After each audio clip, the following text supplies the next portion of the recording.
और रांची से बड़ी खबर, जहां जेपीएससी मामले में हाई कोर्ट में आज सुनवाई है। मामले में दाखिल 3 याचिका पर सुनवाई होनी है।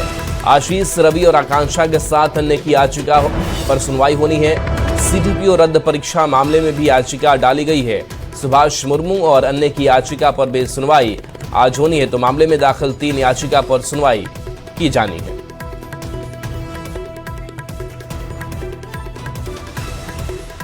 तो झारखंड हाईकोर्ट की ओर से जेपीएससी की 11वीं से लेकर 13वीं के साथ एफएसओ और सीटीपीओ परीक्षा रद्द करने के सरकारी आदेश पर फिलहाल रोक लगा दी गई है। झारखंड हाईकोर्ट की तरफ से जेपीएससी और जेएसएससी रिफॉर्म्स मंच की तरफ से प्रेस कॉन्फ्रेंस इसे लेकर किया गया, जिसमें रिफॉर्म मंच के सदस्यों ने सरकार पर छात्रों के साथ धोखेबाजी कर आरोप लगाया है और झूठ बोलकर आंदोलन को खत्म करने की साजिश का दावा किया गया। सदस्यों ने हाईकोर्ट में सुनवाई के दौरान सरकार पर सही तरीके से पक्ष नहीं रखने का भी आरोप लगाया। 2 महीने के भीतर सीबीआई जांच के आदेश नहीं होने पर नए सिरे से व्यापक उलगुलान की चेतावनी भी इस मंच की तरफ से दी गई। मंच की ओर से आज पूरे राज्य में मुख्यमंत्री हेमंत सोरेन के पुतला दहन का ऐलान भी किया गया है। आज जो भी कुछ कोर्ट में हम लोगों ने देखने का काम किया, इससे यही पता चला कि सरकार जो है सो झारखंड के लाखों छात्रों के साथ छल किया है। सरकार जो है सो झारखंड के लाखों छात्रों को धोखा देने का काम किया है। मांग है कि आप अपना मनसा जिस वादा के साथ, जिस कमिटमेंट के साथ आप जो है सो छात्रों को यह कमिटमेंट किया कि बिल्कुल झारखंड सरकार आपके साथ है, वो कमिटमेंट दिखना चाहिए।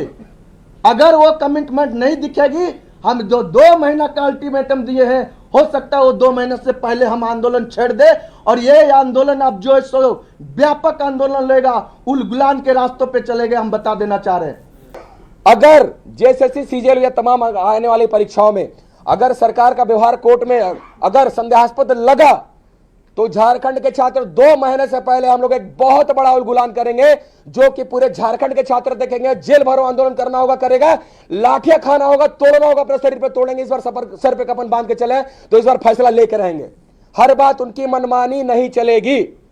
और कल इसी क्रम में पूरे झारखंड के हर जिले के मैं छात्रों से, सामाजिक संगठनों से, जो भी इसमें आना चाहता है, मैं अपील करूंगा कि कल पूरे मुख्यालय में, राज्य के सभी जिला मुख्यालयों में आप माननीय मुख्यमंत्री हेमंत सोरेन जी का पुतला फूंकने का कार्य करें और उन्हें चेतावनी दें कि सुधर जाए, अन्यथा इस बार उससे भी बड़ा आंदोलन होगा जिसे कोई भी ताकत रोक नहीं पाएगी। यह साजिश किया गया, ट्रैप में फंसाया गया हम लोगों को कि सरकार रद्द करती है।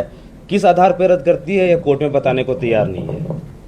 मतलब ये, अगर सरकार स्थिति की गंभीरता को सही में नहीं समझ रही है तो बहुत ही दुविधा वाली बात है। यह अभी नहीं, बहुत जल्द सिर्फ उलगुलान नहीं, संपूर्ण क्रांति होगा झारखंड में। अगर सरकार इसी प्रकार से कार्य करती रही, छलने का काम करती रही अगर छात्रों को, तो उलगुलान और संपूर्ण क्रांति का नारा हम लोग देंगे। और अब सिर्फ एक ही मांग होगा, माननीय हेमंत सोरेन का इस्तीफा। दिल्ली से बड़ी खबर, जहां जेपीएससी गड़बड़ी मामले में सुप्रीम कोर्ट में सुनवाई। सीबीआई जांच की मांग पर दायर है याचिका। सुप्रीम कोर्ट से जल्द सुनवाई की मांग होगी। हरीश शरण देवगन ने याचिका दायर की है। सीआईडी से सीबीआई को जांच सौंपने की मांग इस याचिका में की गई है।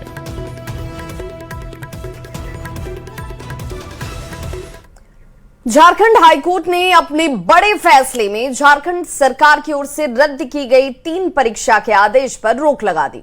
जेपीएससी की 11वीं से लेकर 13वीं परीक्षा के साथ फूड सेफ्टी ऑफिसर और सीटीपीओ के सफल अभ्यर्थी को तत्काल प्रभाव से काम पर लौटने का निर्देश दिया गया। सरकार को हाईकोर्ट ने 15 दिन में अपना जवाब दाखिल करने का भी निर्देश दिया है।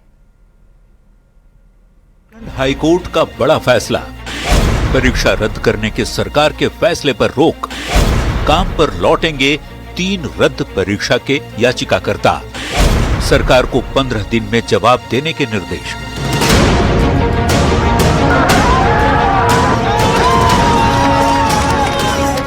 परीक्षा में गड़बड़ी के आरोपों और आंदोलनकारी छात्रों की मांग के बाद झारखंड के मुख्यमंत्री हेमंत सोरेन ने 22 परीक्षा रद्द करने का आदेश दिया था।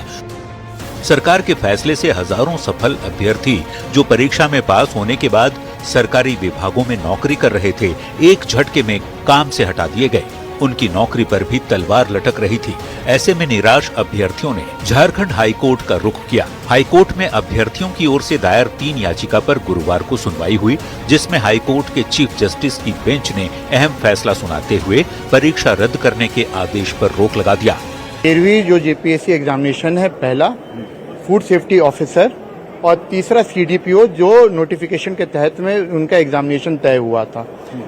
दूसरा कि कोर्ट में हमने क्या समक्ष बयान दिया था, कोर्ट में हमने ये कहा था कि हम यहाँ इंटरवेंशन एप्लीकेशन फाइल किए हैं। इससे पहले भी जो एग्जामिनेशन कंडक्ट कराया गया था 11वीं और 13वीं, तो उसको हमने चैलेंज करने का काम किया था, ये कहते हुए कि पहला कि एक तो मास बगलिंग हुई है, दूसरा जो रूल्स है उसको वायलेट किया गया है। एक नजर डालते हैं झारखंड हाईकोर्ट के फैसले पर। झारखंड हाईकोर्ट ने 3 दायर याचिका पर सुनवाई की। इसमें हाईकोर्ट ने जेपीएससी 11वीं से 13वीं परीक्षा रद्द करने के आदेश पर रोक लगाई। इसके साथ ही फूड सेफ्टी ऑफिसर के साथ सीडीपीओ की परीक्षा रद्द करने के आदेश पर भी रोक लगा दी है। हाईकोर्ट ने राज्य सरकार को 15 दिन में जवाब देने का निर्देश दिया है। साथ ही पूरे मामले पर काउंटर एफिडेविट भी दाखिल करने का निर्देश दिया है। हाईकोर्ट के फैसले के बाद तीनों रद्द परीक्षा से जुड़े याचिकाकर्ता अब काम पर लौटेंगे। हाईकोर्ट के फैसले के बाद जेपीएससी की 11वीं से 13वीं परीक्षा के साथ ही एफएसओ और सीडीपीओ परीक्षा के सफल अभ्यर्थी तत्काल प्रभाव से काम पर वापस लौटेंगे। अब इसी से जुड़े एक और मामले की 5 अक्टूबर को सुनवाई होगी, जिस पर सबकी नजरें टिकी हैं। 404 में टेक्निकली ऐसे 3 डिपार्टमेंट के आते हैं। एक तो एफएसओ है, जो कि वो भी आइटम नंबर 7 का था। आइटम 8 और 9 जो है वो संबंधित 11 से 13 जेपीएससी का है। तो हम लोग का सबमिशन जो है 11 से 13 जेपीएससी के लिए था, क्योंकि हमारा एलपीए जो है अयूब तिर्की और मनीष डुंडुगा वगैरह का जो एलपीए पेंडिंग है और 5 अक्टूबर को ऑलरेडी आ ही रहा है। और उस ऑनरेबल हाईकोर्ट ने ऑनरेबल चीफ जस्टिस कोर्ट से सब्जेक्ट टू द आउटकम को ऑर्डर है। जाहिर है कि इन दोनों परीक्षा के जो अभ्यर्थी हैं, जो सफल अभ्यर्थी हैं, जो काम कर रहे थे, वो तत्काल प्रभाव से काम पर वापस होंगे। राज्य सरकार को 15 दिनों के अंदर इस पर अपना जवाब दाखिल करना है। कैमरामैन संजीव तिवारी के साथ संजय कुमार सिन्हा, न्यूज़ 18 रांची। इधर परीक्षा रद्द करने के हेमंत सरकार के फैसले पर झारखंड हाईकोर्ट द्वारा रोक लगाए जाने को लेकर सियासत तेज हो गई है। बीजेपी नेताओं ने एक सुर में कहा है कि राज्य सरकार ने जिस तरह से दबाव में आकर एक तरफा आदेश दिया था, उसका यही नतीजा होने वाला था। बीजेपी नेताओं का कहना है कि सरकार ने आंदोलनकारी छात्रों से लेकर परीक्षा पास कर नौकरी कर रहे लोगों को भी छला है। ब्लैंकेट बैन करके एक ही आदेश से सारे लोगों को नौकरियों से निकाल दिया था, जिनकी संख्या 2500 से भी ज़्यादा थी। तो उस समय ही हमने आशंका व्यक्त की थी कि ये उच्च न्यायालय में बहुत वीक केस प्रोड्यूस करे। आज हुआ भी वही। न्यायालय ने स्पष्ट कहा कि साहब, नैसर्गिक न्याय का ये सिद्धांत है कि आप जिसको हटा रहे हैं उसका पक्ष सुनेंगे। एक ब्लैंकेट ऑर्डर से आप कैसे निकाल सकते हैं? और फिर 15 दिन का सरकार को समय भी दिया है। तो ये तो होना ही था। सरकार ने जानबूझकर आंदोलित छात्र जो सड़कों पे थे 24-25 दिन से, उसके साथ छल किया।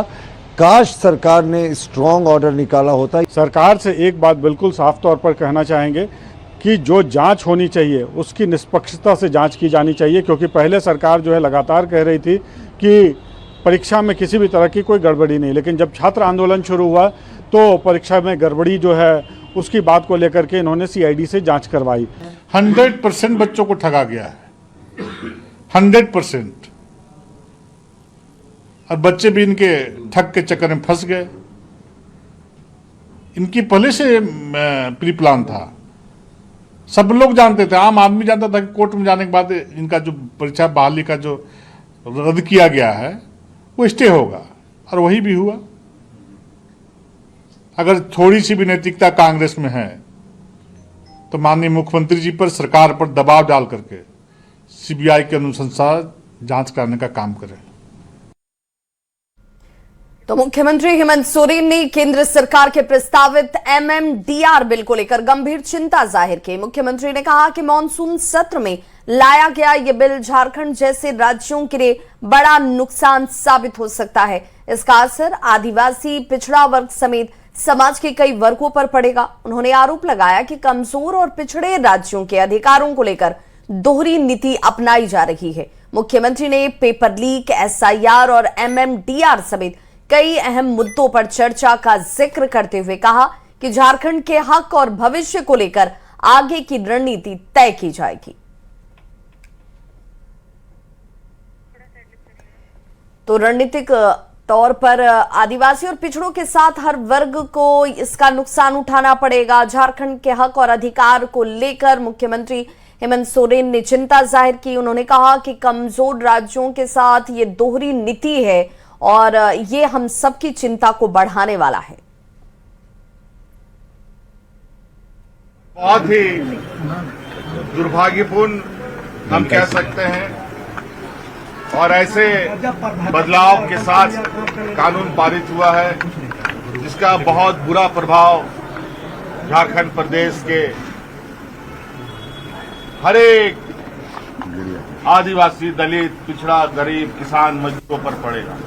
सरकार से ये सवाल है,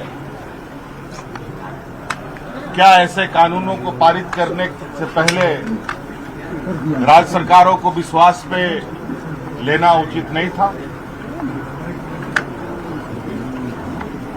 इतना बड़ा जो नुकसान होगा इसका भरपाई कौन करेगा?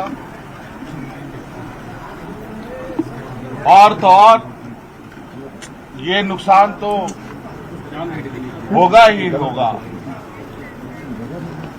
पूर्व के नुकसान का भी भरपाई अब केंद्र सरकार नहीं करेगी, ऐसा इस कानून से प्रतीत होता है। MMDR बिल के विरोध में JMM के केंद्रीय समिति की विस्तारित बैठक के बाद राज्यसभा सांसद महुआ माझी ने जन आंदोलन की शुरुआत की जानकारी दी। उन्होंने कहा कि जल्द ही संगठन की ओर से तारीख का ऐलान किया जाएगा। उन्होंने कहा कि CM हेमंत सोरेन इसे लेकर वार्ता भी करेंगे और जरूरत पड़ी तो राष्ट्रपति और PM से भी मुलाकात करेंगे। आज यही हुआ कि अगर केंद्र सरकार नहीं मानती है तो आंदोलन होगा। आंदोलन के लिए सारे हमारे कार्यकर्ता तैयार हैं, क्योंकि ये हमारी पार्टी ही आंदोलन की पार्टी रही है। और जिस तरह से आनन फानन में लोकसभा, राज्यसभा और यहाँ तक कि शायद सूचना आ रही है कि माननीय राष्ट्रपति के यहाँ से भी शायद सिग्नेचर हुआ है या होने वाला है। अभी तो ये एक शुरुआती दौर है जब रूपरेखा बन रही है, लेकिन माननीय मुख्यमंत्री जी वार्ता करेंगे केंद्र से, क्योंकि उधर से केंद्रीय मंत्रियों का फोन भी आया था उनके पास। लेकिन इन्होंने कहा है कि वार्ता करेंगे, अगर वार्ता से कोई रास्ता निकलता है। तो झारखंड में MMDR बिल को लेकर सियासी घमासान इस वक्त तेज हो चुका है। जहां JMM इस बिल के खिलाफ जन आंदोलन की तैयारी कर रहा है, तो वहीं बीजेपी ने JMM और विपक्षी दलों के विरोध को राजनीतिक ड्रामा करार दिया। बीजेपी प्रदेश अध्यक्ष आदित्य साहू ने आरोप लगाया कि झारखंड में कोयला, बालू और पत्थर के अवैध खनन को लेकर सरकार को जवाब देना चाहिए। केंद्र सरकार सैलरी दे रही है, और केंद्र सरकार सैलरी देना बंद कर दे तो आज भी सीसीएल बंद हो जाएगा।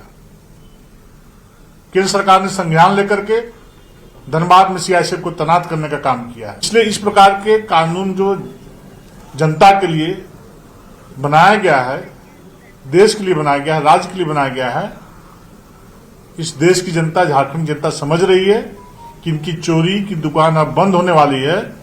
तो गलत तरीके से जनता के बीच जाके गुमराह करके लोग समझाने का काम करें।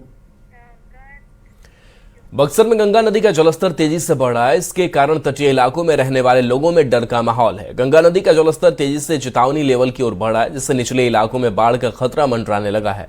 बक्सर में कई महत्वपूर्ण घाट गंगा नदी में समा गए हैं। स्थिति की गंभीरता को देखते हुए बक्सर DM ने अधिकारियों के साथ कई घाटों का निरीक्षण किया और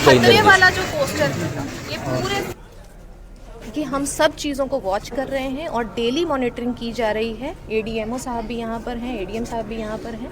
डेली मॉनिटरिंग की जा रही है। जो भी लेवल बढ़ रहा है उसके ऊपर हम लोगों ने पूरी नज़र रखी हुई है, और कहीं से भी अगर कोई एडवर्स न्यूज़ आ रही है या हम लोगों को लग रहा है कि खतरे के लेवल से ऊपर पानी जा रहा है, तो त्वरित उसके ऊपर SDRF को भी बुलाया गया है क्या? जी, SDRF की एक टीम हमारे पास परमानेंटली बक्सर में कार्यरत है। बक्सर में बढ़ रहे गंगा के जलस्तर के बाद बक्सर जिला प्रशासन पूरी तरह से अलर्ट मोड में है। बक्सर डीएम साहिला अपने तमाम आलाधिकारियों के साथ सभी गंगा घाटों का निरीक्षण किया और गंगा घाटों पर बैरिकेडिंग की गई है और चेतावनी का बोर्ड लगाया गया है कि कोई भी व्यक्ति गंगा में स्नान न करे, लोग गंगा से दूर रहें। बक्सर जिले में भी गंगा का जलस्तर 8 सेंटीमीटर प्रति घंटे की रफ्तार से बढ़ रही है और इस गंगा के बढ़ते जलस्तर के बाद बक्सर जिला प्रशासन पूरी तरह से अलर्ट मोड में है। खास करके जो दियारा क्षेत्र है वहां भी पुलिस की जो पेट्रोलिंग होती है उससे बढ़ाई गई है और चौकीदारों को तटबंधों पर तैनात कर दिया गया है। पुष्पराज, न्यूज़ 18 बक्सर।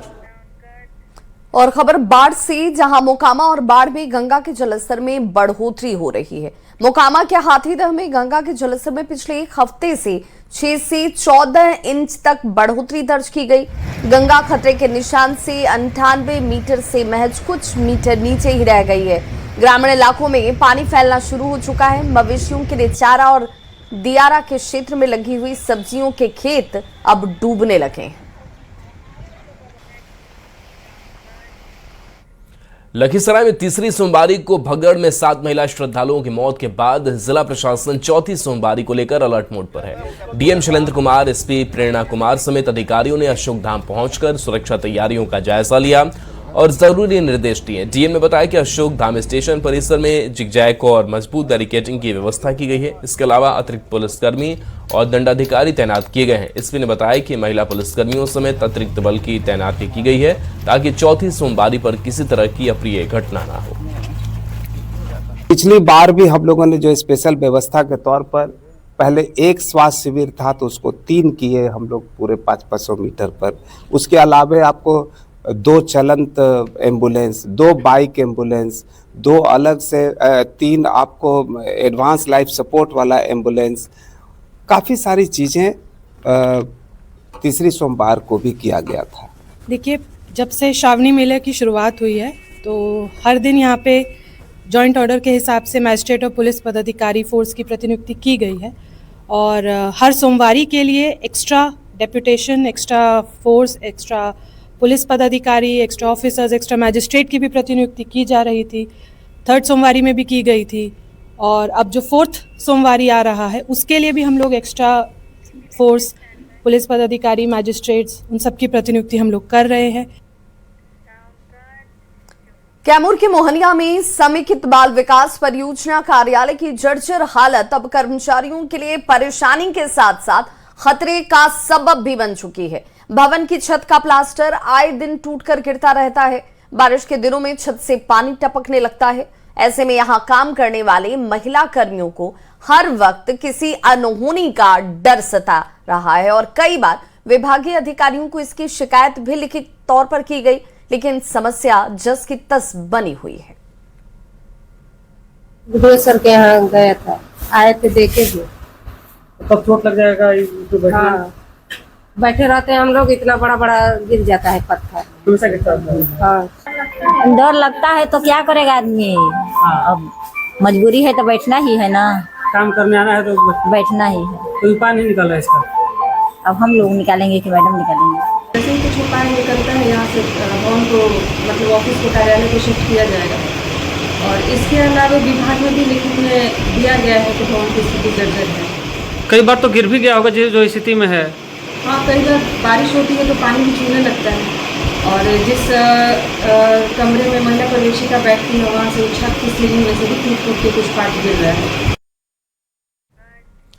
खबर जमुई से है, जहां बरहट प्रखंड का राजकीय आयुर्वेद औषधालय पिछले 2 साल से सिर्फ एक महिला चिकित्सक के भरोसे चल रहा है। जर्जर भवन में संचालित इस अस्पताल में पानी और शौचालय की भी व्यवस्था नहीं है, जबकि रोजाना इलाज के लिए मरीज पहुंचते हैं।